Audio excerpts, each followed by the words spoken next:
Share করব। এই রেসিপিটা তৈরি করা খুবই সহজ, অনেকেই হয়তো জানেন এই রেসিপিটা কিভাবে তৈরি করতে হয়।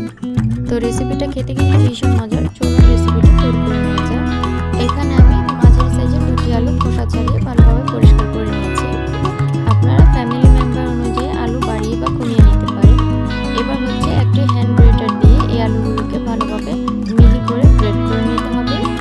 এই রেসিপিটি তৈরি করার জন্য কিন্তু আলুগুলোকে আলাদা করে সিদ্ধ করতে হয় না।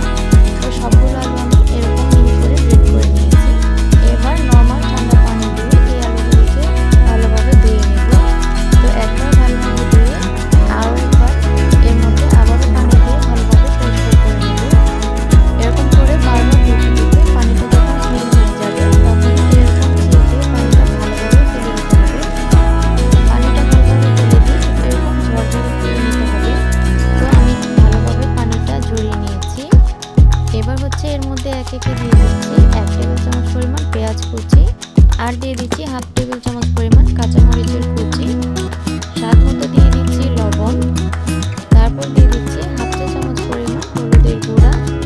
এবার দিয়ে দেব বাজারে 5 টাকা করে যে ম্যাজিক মশলাটা পাওয়া যায় সেই 1 প্যাকেটের অর্ধেকটা এর মধ্যে দিয়ে দেব। তারপর দিয়ে দিচ্ছি রুম টেম্পারেচারে থাকা একটি ডিম। আপনারা চাইলে ডিমের পরিমাণটা বাড়িয়ে নিতে পারেন।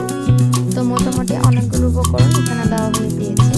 এবার হচ্ছে এর মধ্যে 1/2 কাপ পরিমাণ ময়দা ছিটিয়ে দিচ্ছি। চাইলে এখানে চালের পরিমাণ ব্যবহার করতে পারেন। এবার অল্প অল্প করে ময়দা দিয়ে সম্পূর্ণ আর বাকি যে ময়দা দিয়েছিল সেই বাকি ময়দাগুলো এর মধ্যে দিয়ে দিলাম। পরিমাণ অনুযায়ী ব্যবহার করবেন। তো দেখতে পাচ্ছেন সম্পূর্ণ এই আলুর পুরটা আমার রেডি হয়ে গিয়েছে। এবার আমি এরকম গোল গোল শেপ দিয়ে এগুলোকে ভেজে নেব। চুলে একটি প্যান বসিয়ে তেলগুলো গরম করে নিয়েছি।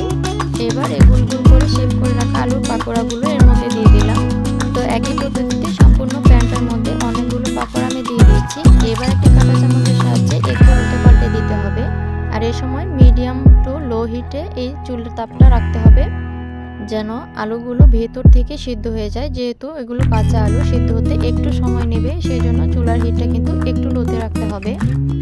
বেশি হাই হিটে রাখলে উপর থেকে ভাজা হবে কিন্তু ভেতর থেকে আলুটা সিদ্ধ হবে না। তো ভেজে নেওয়ার সময় এরকম উল্টে পাল্টে দিতে হবে যেন চতুর্পাশটা সমানভাবে ভেজে নেওয়া যায়। এই মুচমুচে আলুর পাকোড়াগুলো বিকেলের চায়ের আড্ডায় খেতে কিন্তু